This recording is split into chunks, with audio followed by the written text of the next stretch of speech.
Bonjour, c'est Jean Descartes. Bienvenue au cœur de l'histoire.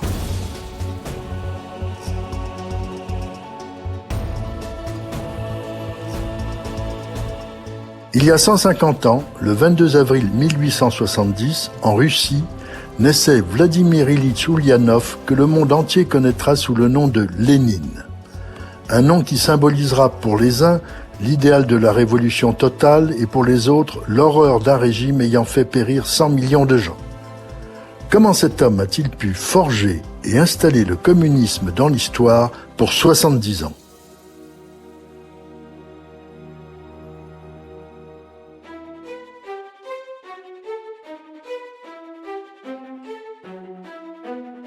Nous sommes en Suisse le 27 mars 1917. Un train quitte la gare de Zurich à 15h10. C'est un convoi très court. L'une des voitures, de couleur verte, comporte 8 compartiments, 3 de deuxième classe, 5 de troisième classe. Comme bagage, les voyageurs n'ont que des paquets grossièrement ficelés. À bord, un homme qui a choisi depuis 1901 le pseudonyme de Lénine. Il est accompagné de sa femme, Nadezhda Krupskaya, qui est aussi sa collaboratrice. À ce moment, Lénine est le chef exilé et sans moyens d'un petit parti révolutionnaire russe. Sa pensée est fondée sur celle de Marx, mais elle est aussi imprégnée de l'héritage intellectuel russe. Son objectif est de renverser définitivement l'empire des tsars. Nicolas II vient d'abdiquer après avoir tenté de sauver son pays, englué dans la guerre mondiale depuis près de 3 ans. Mais pour rentrer en Russie et y fomenter la révolution, Lénine ne peut agir que clandestinement. Il prend un risque incroyable. Il a accepté de coopérer avec l'Empire allemand. Pour revenir en Russie et pour espérer y jouer un rôle majeur, Lénine a trahi son pays. Il a fait appel à l'ennemi, ce qui lui sera souvent reproché. À Berlin, l'état-major du Kaiser a concocté un piège.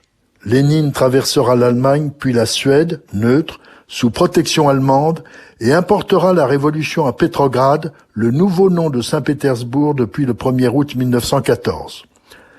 Le chaos entraînera la défaite russe. À Berlin, on en est sûr. Grâce à l'Allemagne, le voyage de Lénine infestera la Russie comme le bacille de la peste, et l'empire des Romanov sera définitivement balayé.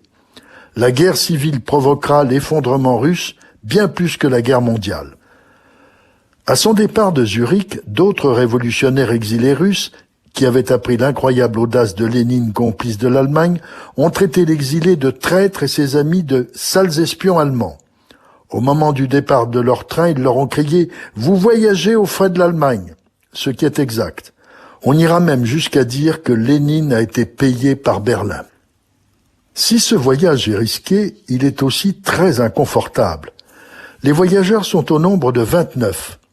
Les hommes sont séparés des femmes. Lénine est sous la surveillance du député allemand Fritz Platen. Une lignée est tracée à la craie dans le couloir. Personne n'a le droit de la franchir. Personne ne doit violer le territoire de l'autre. Par une fiction diplomatique, cette voiture est considérée comme une partie du territoire russe, sauf 2 enclaves, les places des 2 militaires allemands à chaque extrémité de la voiture. Heureusement, des toilettes sont accessibles à tout le monde. Les punaises, elles, ignorent la répartition des voyageurs. Elles sont partout, par centaines, dans ce cloaque ambulant. Contrairement aux compartiments occupés par les officiers du Reich, les portières de ceux occupés par les Russes sont verrouillées et leurs rideaux doivent être baissés pendant le trajet en Allemagne, même de nuit. Cette précaution fera naître une légende fausse. Non, Lénine n'est pas revenu en wagon plombé, mais dans une voiture dont l'intérieur était occulté de tissu, ce qui n'est pas la même chose. La promiscuité et l'interdiction d'ouvrir les fenêtres provoquent quelques conflits de voisinage. Ainsi, Lénine a horreur du tabac. Avant le départ, le planificateur du bolchevisme avait décidé que les fumeurs s'isoleraient dans les toilettes, selon une tradition universelle. Mais au bout du couloir, Lénine devra mettre de l'ordre dans les priorités. Du point de vue ferroviaire, ce voyage à travers l'Allemagne est aussi très compliqué. La voiture et son fourgon empruntent les lignes de 4 compagnies différentes, les transports de troupes sont prioritaires et les locomotives ne sont pas toujours au rendez-vous. Enfin, le mystérieux convoi atteint Berlin. Les organisateurs de ce périple ultra secret sont soulagés, aucun incident n'a dévoilé ce plan. Puis, le modeste convoi gagne la côte pour prendre un ferry et atteindre la Suède. Ce pays neutre accepte le passage de Lénine et de ses idées. À Stockholm, le maire socialiste accueille le groupe en chapeau haute forme et invite le camarade Lénine à un dîner d'honneur. Nadejda regarde son mari dans ses vêtements fripés par près d'une semaine de voyage. Malgré les protestations de Lénine, elle l'entraîne dans un magasin, lui achète un costume neuf, puis des chaussures. Après avoir traversé la Finlande, dans l'obédience russe mais avec une autonomie qui s'organise, le révolutionnaire est accueilli en héros dans les gares russes. Sur son passage, on chante l'Internationale et la Marseillaise. Toutefois, en montant dans un dernier train russe, Lénine est inquiet. Lui et ses camarades n'ont-ils pas été finalement trahis par les Allemands ? Ne vont-ils pas se retrouver en prison sur ordre du gouvernement provisoire russe ? Finalement, ils arrivent à Petrograd en pleine nuit, à la gare dite de Finlande, le 16 avril 1917. Leur rocambolesque odyssée ferroviaire a duré 8 jours. Elle s'achèvera en triomphe, elle allait changer la face du monde. Stefan Zweig écrira « Des millions de projectiles destructeurs ont été tirés pendant la guerre mondiale, mais aucun n'a tiré à plus longue distance, aucun n'a joué un rôle plus décisif dans toute l'histoire récente que ce train qui, chargé des révolutionnaires les plus dangereux, les plus déterminés du siècle, quitte la frontière suisse et fonce au-dessus de toute l'Allemagne pour atterrir à Saint-Pétersbourg et y faire éclater l'ordre du temps. » Qui est donc le héros de la révolution bolchevique ? Vladimir Ilitch Ulyanov, je vous l'ai dit au début de ce récit, est né en 1870 à Sibirsk, sur la Volga, à 705 km au sud-est de Moscou. Son père est inspecteur des écoles et sa mère, Maria, est d'une famille d'origine allemande mais russifiée depuis longtemps. Ce milieu petit bourgeois est bouleversé par l'exécution du fils aîné. Alexandre est pendu en 1887 pour avoir participé à un complot visant à tuer le tsar Alexandre III. Le condamné avait 20 ans. On peut penser que la mort de son frère, dans de telles conditions, a contribué à l'engagement révolutionnaire de son cadet. En suivant des études de droit à l'université de Kazan, Vladimir est impliqué lui aussi dans une agitation contre le pouvoir impérial. Il est expulsé de l'université, il gagne la capitale, Saint-Pétersbourg en 1891, il réussit ses examens tout en étant très actif dans les cercles marxistes. En 1893, il ouvre un cabinet d'avocats et veut défendre le prolétariat qui s'est beaucoup développé dans les centres industriels. En 1895, il fonde l'Union des luttes pour la libération de la classe ouvrière. En décembre 1895, le révolté Ulyanov est arrêté et condamné à 3 ans d'exil en Sibérie. C'est pendant cette période qu'il épouse en 1898 une militante révolutionnaire, Nadejda Krupskaya. Il explique ainsi son mariage. J'ai épousé Nadejda Krupskaya, seule capable de comprendre Marx et de jouer aux échecs. Le déporté réussit à écrire beaucoup. Il rédige l'un de ses principaux ouvrages, Le développement du capitalisme en Russie. À sa libération de Sibérie, il émigre volontairement une première fois. Il séjourne à Londres, à Munich et s'installe à Genève où il crée le premier journal marxiste, Iskra, l'étincelle, en 1900. À l'opposé des autres leaders marxistes, le théoricien est persuadé de l'actualité de la Révolution. Il se choisit le pseudonyme de Lénine et publie « Que faire ?» en 1902. Il y développe sa première théorie d'un parti communiste et sa tactique révolutionnaire. Ce parti sera restreint, centralisé et discipliné, dirigé par des révolutionnaires professionnels. Contrairement aux perspectives de Marx, il veut l'alliance de la classe ouvrière et des masses paysannes. En 1903, Lénine participe au 2e congrès du Parti social-démocrate de Russie, organisé à Londres. Le premier s'était tenu à Bruxelles. Ce congrès révèle la division entre, d'une part, les mencheviks, modérés et minoritaires d'un côté, et la fraction radicale des bolcheviks, majoritaires de l'autre. La rupture sera consommée à Prague en 1912.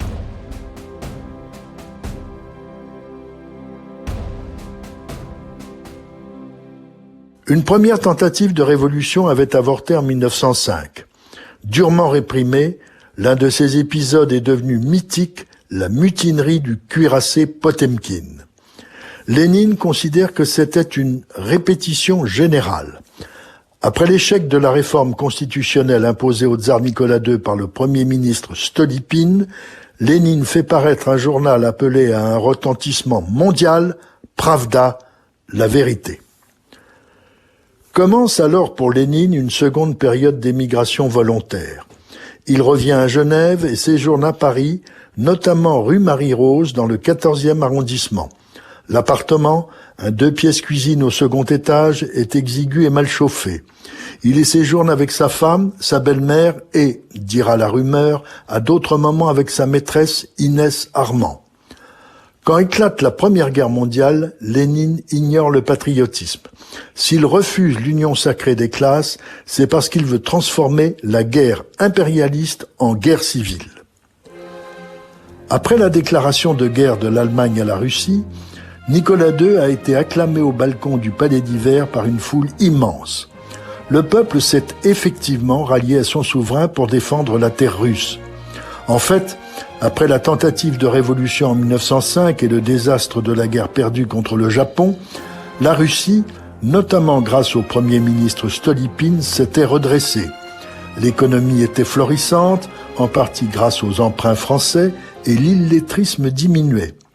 Si les conditions d'existence du prolétariat des grandes villes étaient difficiles, on constatait des tentatives pour les améliorer.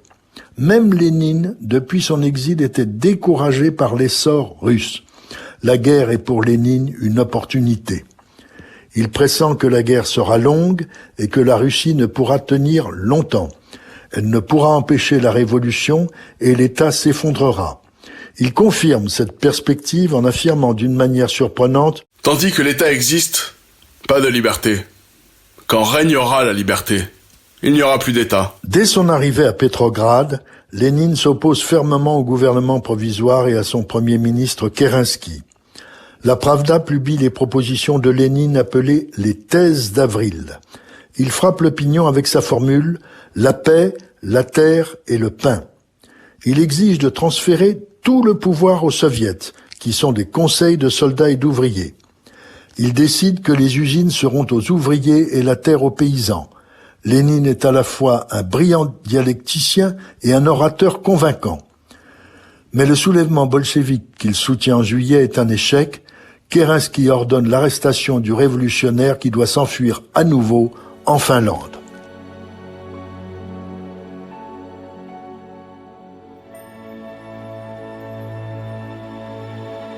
Ce forçat de l'écriture y rédige l'État et la Révolution.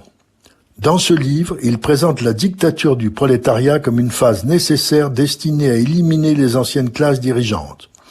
En octobre 1917, devant l'échec de la révolution bolchevique, il revient à Petrograd. Malgré des oppositions internes, Lénine fait décider, avec Trotsky, la prise du palais d'hiver de Petrograd. Le signal est un coup de canon, tiré à blanc, par le croiseur Aurore. Kerensky, le chef du gouvernement provisoire, réussit à s'enfuir. La révolution des 25 et 26 octobre, 7 et 8 novembre, selon le calendrier orthodoxe, se propage rapidement. Très habile, Lénine promulgue des décrets lui permettant de gagner la sympathie du peuple. 4 mesures sont adoptées par le Congrès des Soviets.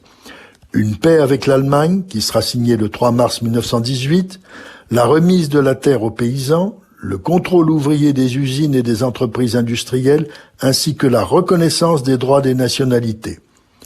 Habilement, Lénine se fait élire président du Conseil des commissaires du peuple, composé de bolcheviks. Ainsi, il écarte toute opposition. En janvier 1918, il dissout l'Assemblée constituante, crée une redoutable police politique, la Tchéka, pour mater la guerre civile. Elle deviendra la GPU. Ses victimes seront d'abord les contre-révolutionnaires. Lénine crée aussi l'Armée rouge et décide en février 1918 le transfert de la capitale à Moscou. Le splendide Kremlin, résidence moscovite des tsars, va devenir le centre d'un pouvoir opaque, inspirant révérence et terreur. Lénine domine le parti bolchevique qui se nomme désormais le Parti communiste russe. À l'été 1918 est adoptée la première constitution de la République fédérative des Soviets de Russie. Contrairement à ce qu'il prétendra plus tard, c'est bien Lénine, par télégramme de Moscou, qui donnera l'ordre d'exécuter à Ekaterinbourg l'ex-tsar Nicolas, sa famille et sa suite dans la nuit du 17 au 18 juillet 1918. Il exigera qu'on ne retrouve rien du massacre des Romanov. La guerre civile et une socialisation trop poussée font de la Russie un pays exsangue. On relève de graves agitations, des soulèvements de paysans et la mutinerie des marins de Kronstadt en mars 1921. Ils veulent constituer une commune. Au mois d'août, Lénine épure le parti, crée la Banque d'État, confisque les biens de l'Église orthodoxe et mène une campagne anti-religieuse contre ce qu'il appelle l'opium du peuple. Le 26 mai 1922, Lénine est victime d'une première attaque cérébrale. Il quitte la direction des affaires jusqu'en octobre, tandis qu'un conflit l'oppose à Staline. Lénine est soucieux de l'intense bureaucratisation du parti. Pour y remédier, il décide l'ANP, une nouvelle politique économique avec un retour partiel du capitalisme qui permet un léger redressement de la situation. Le 30 décembre 1922, Staline impose à Lénine la fondation de l'URSS, Union des républiques socialistes soviétiques, ce qui règle le problème des nationalités dans l'ancien empire des tsars. Frappé par plusieurs attaques d'apoplexie, il demande le 4 janvier 1923 que Staline soit écarté du pouvoir. Au 12e congrès du parti, il est absent, il dicte ses derniers articles. Le 21 janvier 1924, Lénine meurt âgé de 53 ans. On apprendra beaucoup plus tard qu'il souffrait aussi de la syphilis. Désormais, le pouvoir est aux mains de Staline. À l'opposé de son style de vie dépouillé, le corps de Lénine est embaumé et exposé dans un mausolée construit sur la place Rouge, sous les murs du Kremlin. Pendant des décennies, les foules soviétiques défileront pour s'y recueillir. Aujourd'hui, Lénine pose encore un problème aux Russes. Son mausolée est fermé, que doit-on faire de sa dépouille ? En hommage, sa ville natale a changé de nom, Simbirsk est devenue Ulyanovsk. La pensée et l'œuvre de Lénine, théoricien et stratège de la première révolution socialiste, ont donné naissance à un corpus idéologique, le marxisme-léninisme.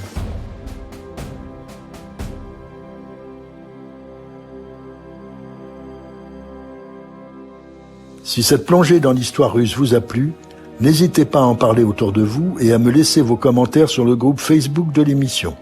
Je vous dis à bientôt pour un nouvel épisode de Au cœur de l'histoire. Au cœur de l'histoire est une production Europe 1 Studio. Ce podcast est écrit et présenté par Jean Descartes. Il a été réalisé par Guillaume Vassaux. Pour ne rater aucun épisode, abonnez-vous sur Apple Podcasts ou vos plateformes habituelles d'écoute.